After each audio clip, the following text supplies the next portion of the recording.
This is a cool double stop lick, which outlines the change from A major to D major.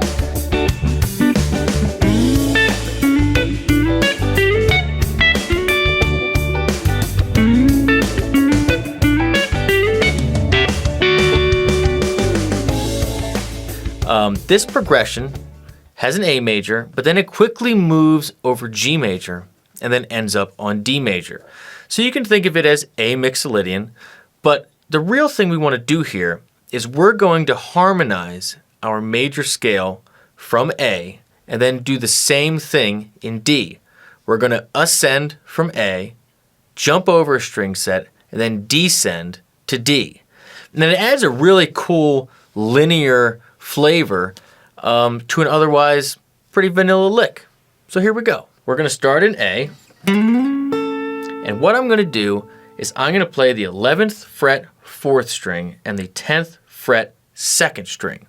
This is the major 3rd and the root of A. This is a piece of your pattern 1 major chord, or this triad if you're familiar.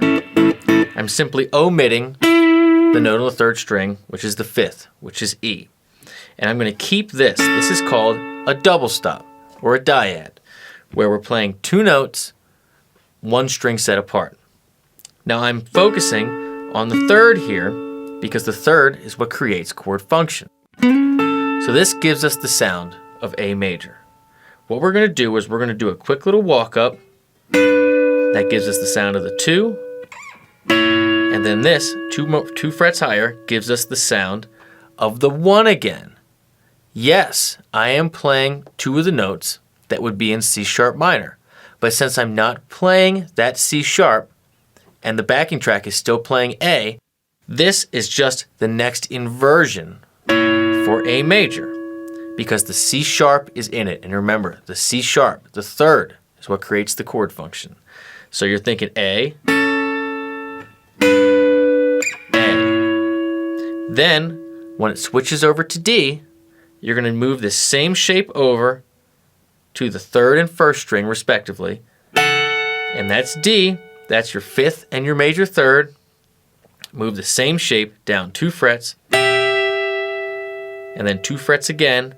But then switch back into this shape, where you're playing your 3rd on the 11th fret of your 3rd string, that's F sharp, and your root on the 10th fret of your 1st string, that is D. So again, we're outlining our chord changes. So you got.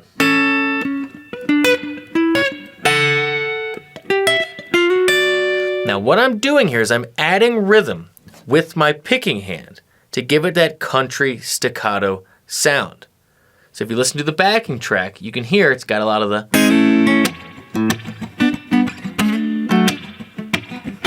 A lot of those rhythm parts.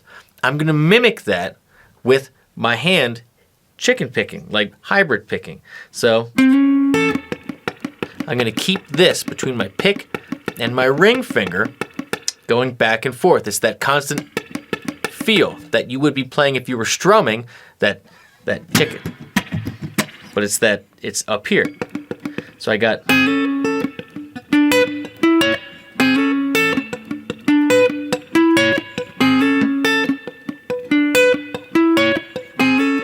Sliding into that first one.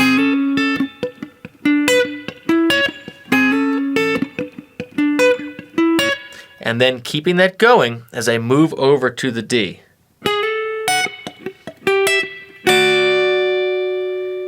And that is the whole riff. You're just connecting A.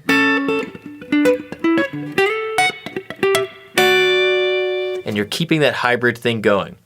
Now, if you're not good with the hybrid picking, you don't have to do it. You can do it with the pick, or you can even just let it ring out, you know.